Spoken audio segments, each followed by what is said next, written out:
ಆತ್ಮೀಯ ಸ್ನೇಹಿತರೆ ಎಲ್ಲರಿಗೂ ಗೋಲ್ ಬೋರ್ಡ್ ನ್ಯೂಸ್ ಚಾನೆಲ್ಗೆ ಸ್ವಾಗತ. ಈ ಒಂದು ವಿಡಿಯೋದಲ್ಲಿ 2025 ಮತ್ತು 26ನೇ ಸಾಲಿನ ಕೇಂದ್ರದ ಬಜೆಟ್ ನಾಳೆ ಮಂಡನೆಯಾಗಲಿದ್ದು, ವಿತ್ತ ಸಚಿವರಾಗಿರುವಂತಹ ನಿರ್ಮಲಾ ಸೀತಾರಾಮನ್ ಅವರು ನಾಳೆ ಫೆಬ್ರವರಿ 1 11 ಗಂಟೆ ನಂತರ ಕೇಂದ್ರದ ಬಜೆಟ್ ಅನ್ನ ಮಂಡನೆ ಮಾಡಲಿದ್ದಾರೆ. ಸ್ನೇಹಿತರೆ, ಈ ಒಂದು ಬಜೆಟ್ ನಲ್ಲಿ ಬಹಳ ಪ್ರಮುಖವಾಗಿ ರೈತರಿಗಾಗಿ ಮತ್ತು ಜನಸಾಮಾನ್ಯರಿಗಾಗಿ ವಿಶೇಷವಾದಂತಹ ಬಹು ನಿರೀಕ್ಷೆಯನ್ನ ಹೊಂದಿರುವಂತಹ ಬಜೆಟ್ ಆಗಲಿದೆ ಎಂಬುದರ ಬಗ್ಗೆ ಕೇಂದ್ರದ ಮೂಲಗಳಿಂದ ಮಾಹಿತಿಗಳು ಲಭ್ಯವಾಗ್ತಾ ಇದಾವೆ. ಸ್ನೇಹಿತರೆ, ಹೌದು ಸ್ನೇಹಿತರೆ, ರೈತರಿಗಾಗಿ ಮತ್ತು ಜನಸಾಮಾನ್ಯರಿಗಾಗಿ ವಿಶೇಷವಾದಂತಹ ಯೋಜನೆ ರೂಪಿಸಿದ್ದು ಈ ಒಂದು ಬಜೆಟ್ ನಲ್ಲಿ. ಸೊ ಯಾವೆಲ್ಲ ನಿರೀಕ್ಷೆಗಳನ್ನ ಒಳಗೊಂಡಿದೆ ಎಂಬುದರ ಬಗ್ಗೆ ಮಾಹಿತಿಯನ್ನ ತಮಗೆ ಈ ಒಂದು ವಿಡಿಯೋದಲ್ಲಿ ತಿಳಿಸ್ತಾ ಹೋಗ್ತೇನೆ. ಸ್ನೇಹಿತರೆ, ವಿಡಿಯೋ ಕೂಡ ತಮಗೆ ಸಹಾಯ ಆಗಲಿದೆ. ಸೊ ಆ ಕಾರಣಕ್ಕಾಗಿ ಪ್ರತಿಯೊಬ್ಬರು ಕೂಡ ವಿಡಿಯೋಗೆ ಒಂದು ಲೈಕ್ ಕೊಟ್ಟು, ಇನ್ನೂ ಕೂಡ ತಾವು ಚಾನೆಲ್ ಅನ್ನ ಸಬ್ಸ್ಕ್ರೈಬ್ ಆಗಿಲ್ಲ ಅಂತ ಹೇಳಿದ್ರೆ ದಯವಿಟ್ಟು ಚಾನೆಲ್ ಅನ್ನ ಸಬ್ಸ್ಕ್ರೈಬ್ ಆಗಿ, ಅದರ ಜೊತೆಗೆ ನೋಟಿಫಿಕೇಶನ್ ಆನ್ ಮಾಡ್ಕೊರಿ. ಇದರಿಂದ ನಿಮಗೆ ನಾವು ಹಾಕ್ತಾ ಇರುವಂತಹ ಪ್ರತಿಯೊಂದು ವಿಡಿಯೋಗಳ ಅಪ್ಡೇಟ್ಗಳು ತಮಗೆ ದೊರಕ್ತಾ ಇರ್ತವೆ. ಹಾಗಾದ್ರೆ ಬನ್ನಿ ಸ್ನೇಹಿತರೆ, ಇವತ್ತಿನ ಈ ಒಂದು ವಿಡಿಯೋನ ಪ್ರಾರಂಭಿಸೋಣ.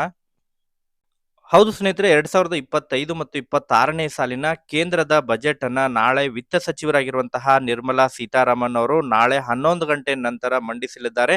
ಅವರ ಒಂದು 8ನೇ ಬಜೆಟ್ ಇದಾಗಲಿದ್ದು, ಈ ಒಂದು ಬಜೆಟ್ ನಲ್ಲಿ ಬಹಳ ಪ್ರಮುಖವಾಗಿ ಬೆಲೆ ಏರಿಕೆಯಿಂದ ತತ್ತರಿಸಿರುವಂತಹ ಜನಸಾಮಾನ್ಯರಿಗೆ, ಅದರ ಜೊತೆಗೆ ಪ್ರಕೃತಿ ವಿಕೋಪದಿಂದ ತತ್ತರಿಸಿರುವಂತಹ ಅನ್ನದಾತರಿಗೆ ಸಂಬಂಧಪಟ್ಟಂತೆ ವಿಶೇಷವಾದಂತಹ ಕಾಳಜಿಯನ್ನ ರೂಪಿಸುವಂತಹ ಹಿನ್ನೆಲೆಯಲ್ಲಿ ಕೇಂದ್ರ ಸರ್ಕಾರದ ಮೂಲಕ ವಿಶೇಷವಾದಂತಹ ಬಜೆಟ್ ನಲ್ಲಿ ಅತಿ ಹೆಚ್ಚು ಬಹು ನಿರೀಕ್ಷೆಯನ್ನ ಹೊಂದಿರುವಂತಹ ಬಜೆಟ್ ಆಗಲಿದೆ. ರೈತರಿಗಾಗಿ ಮತ್ತು ಜನಸಾಮಾನ್ಯರಿಗಾಗಿ ಬಹು ನಿರೀಕ್ಷೆಯನ್ನ ಒಳಗೊಂಡಂತಹ ಬಜೆಟ್ ಆಗಲಿದೆ ಎಂಬುದರ ಬಗ್ಗೆ ಕೇಂದ್ರದ ಮೂಲಗಳಿಂದ ಮಾಹಿತಿಗಳು ಲಭ್ಯವಾಗ್ತಾ ಇದಾವೆ. ಸ್ನೇಹಿತರೆ, ಹೌದು ಸ್ನೇಹಿತರೆ, ತಮಗೆಲ್ಲ ಗೊತ್ತಿರುವ ಹಾಗೆ ದೇಶಾದ್ಯಂತ ಆಹಾರ ಪದಾರ್ಥಗಳ ಬೆಲೆ ಏರಿಕೆಯಿಂದಾಗಿ ಜನಸಾಮಾನ್ಯರು ಕೂಡ ತತ್ತರಿಸುವಂತಹ ಪರಿಸ್ಥಿತಿ ಉಂಟಾಗಿದೆ.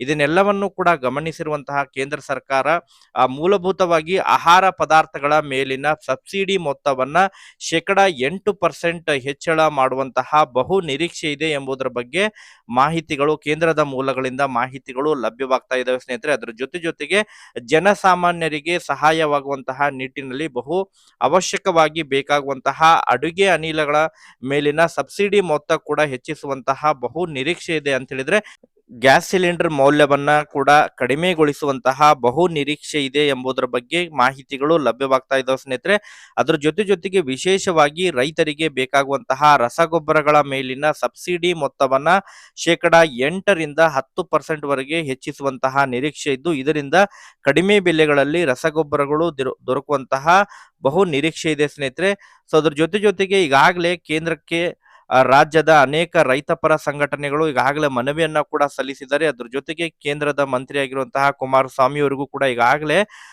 ಮನವಿಯನ್ನ ಸಲ್ಲಿಸಿದ್ದಾರೆ. ಸ್ನೇಹಿತರೆ, ಯಾವೆಲ್ಲ ಮನವಿಗಳನ್ನ ಸಲ್ಲಿಸಿದ್ದಾರೆ ಎಂಬುದರ ಬಗ್ಗೆ ಒಂದೊಂದಾಗಿ ಇನ್ಫಾರ್ಮೇಶನ್ ಕೂಡ ತಮಗೆ ಪ್ರೊವೈಡ್ ಮಾಡ್ತಾ ಹೋಗ್ತೀನಿ. ಸ್ನೇಹಿತರೆ, ಹೌದು ಸ್ನೇಹಿತರೆ, ಮೊದಲನೇದಾಗಿ ಪ್ರಧಾನ ಮಂತ್ರಿ ಕಿಸಾನ್ ಸನ್ಮಾನ್ ನಿಧಿ ಮೊತ್ತಳ ಹೆಚ್ಚಳಕ್ಕೆ ಸಂಬಂಧಪಟ್ಟಂತೆ PM ಕಿಸಾನ್ ಯೋಜನೆ ಮೂಲಕ ಪ್ರತಿ ವಾರ್ಷಿಕವಾಗಿ 6,000 ಹಣವನ್ನ ನೇರು ನಗದು ವರ್ಗಾವಣೆ ಮೂಲಕ ಜಮಾ ಮಾಡ್ತಾ ಇದ್ದಾರೆ. ಸೊ ಈ ಒಂದು ಮೊತ್ತವನ್ನ ಹೆಚ್ಚಳ ಮಾಡ್ಬೇಕು ಅಂತ ಹೇಳಿದ್ರೆ ಪ್ರತಿ ತಿಂಗಳಿಗೊಮ್ಮೆ 2,000 ಅಂತೆ ವಾರ್ಷಿಕವಾಗಿ 24,000ವನ್ನ PM ಕಿಸಾನ್ ಮೊತ್ತವನ್ನ ಹಾಕ್ಬೇಕು ಎಂಬುದರ ಬಗ್ಗೆ ಮನವಿಯನ್ನ ಸಲ್ಲಿಸಿದ್ದಾರೆ. ಸ್ನೇಹಿತರೆ, ಅದರ ಜೊತೆಗೆ ಪ್ರಕೃತಿ ವಿಕೋಪದಿಂದ ಈಗಾಗಲೇ ರಾಜ್ಯದ ರೈತರು ತತ್ತರಿಸಿದ್ದಾರೆ. ಸೊ ಆ ಒಂದು ಹಿನ್ನೆಲೆಯಲ್ಲಿ ಈ ಬೆಳೆ ಸಾಲಕ್ಕೆ ಸಂಬಂಧಪಟ್ಟಂತೆ ಬೆಳೆ ಸಾಲವನ್ನ ಸಂಪೂರ್ಣವಾಗಿ ಮನ್ನಾ ಮಾಡಬೇಕು, ಇಲ್ಲ ಅಂತ ಹೇಳಿದ್ರೆ ಬೆಳೆ ಸಾಲಕ್ಕೆ ಸಂಬಂಧಪಟ್ಟಂತಹ ಬಡ್ಡಿಯನ್ನಾದರೂ ಮನ್ನಾ ಮಾಡಬೇಕು ಎಂಬುದರ ಬಗ್ಗೆ ಮನವಿಯನ್ನ ಕೂಡ ಸಲ್ಲಿಸಿದ್ದಾರೆ. ಸ್ನೇಹಿತರೆ, ಅದ್ರ ಜೊತೆಗೆ ಮೂರನೇದಾಗಿ ರಸಗೊಬ್ಬರಗಳ ಮೇಲೆ ಅಂತ ಹೇಳಿದ್ರೆ ರಸಗೊಬ್ಬರ ಯಾವುದೇ ರೀತಿಯಾದಂತಹ ರಸಗೊಬ್ಬರ ಇರಲಿ 5ರಿಂದ 1,000 ರೂಪಾಯಿ ಒಳಗಾಗಿ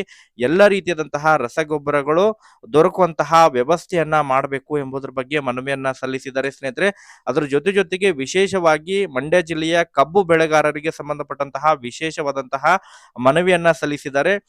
FRP ದರವನ್ನ ಹೆಚ್ಚಿಸಬೇಕು. ಪ್ರತಿ ಟನ್ನಿಗೆ ಕಬ್ಬಿನ ದರವನ್ನ 4,500ರಿಂದ 5,000ವರೆಗೆ ಹೆಚ್ಚಿಸಬೇಕು ಎಂಬುದರ ಬಗ್ಗೆ ಕೂಡ ಮನವಿಯನ್ನ ಸಲ್ಲಿಸಿದ್ದಾರೆ.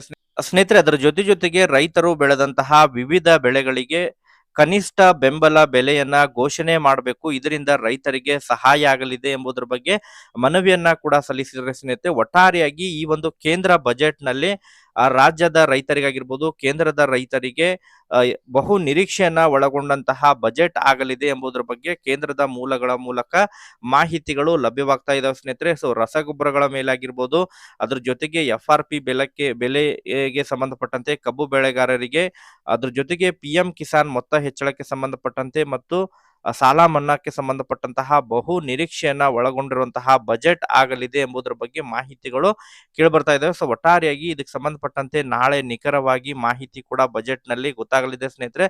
ಸೊ ಬಜೆಟ್ಗೆ ಸಂಬಂಧಪಟ್ಟಂತೆ ನಿರಂತರ ಅಪ್ಡೇಟ್ ಗಳನ್ನ ಕೂಡ ನೀಡ್ತಾ ಇರ್ತೀವಿ. ಈ ಒಂದು ವಿಡಿಯೋದಲ್ಲಿ ಇಷ್ಟೇ ಇನ್ಫಾರ್ಮೇಶನ್ ಇರೋದು. ಇದಕ್ಕೆ ಸಂಬಂಧಪಟ್ಟಂತೆ ಮತ್ತೇನಾರ ಅಪ್ಡೇಟ್ಗಳು ಸಿಕ್ಕಂತ ಸಂದರ್ಭದಲ್ಲಿ ಮಾಹಿತಿಯನ್ನು ತಿಳಿಸ್ಕೊಡುವಂತ ಪ್ರಯತ್ನ ಕೂಡ ಮಾಡ್ತಾ ಇರ್ತೀವಿ ಸ್ನೇಹಿತರೆ. Okay, thank you for watching this video.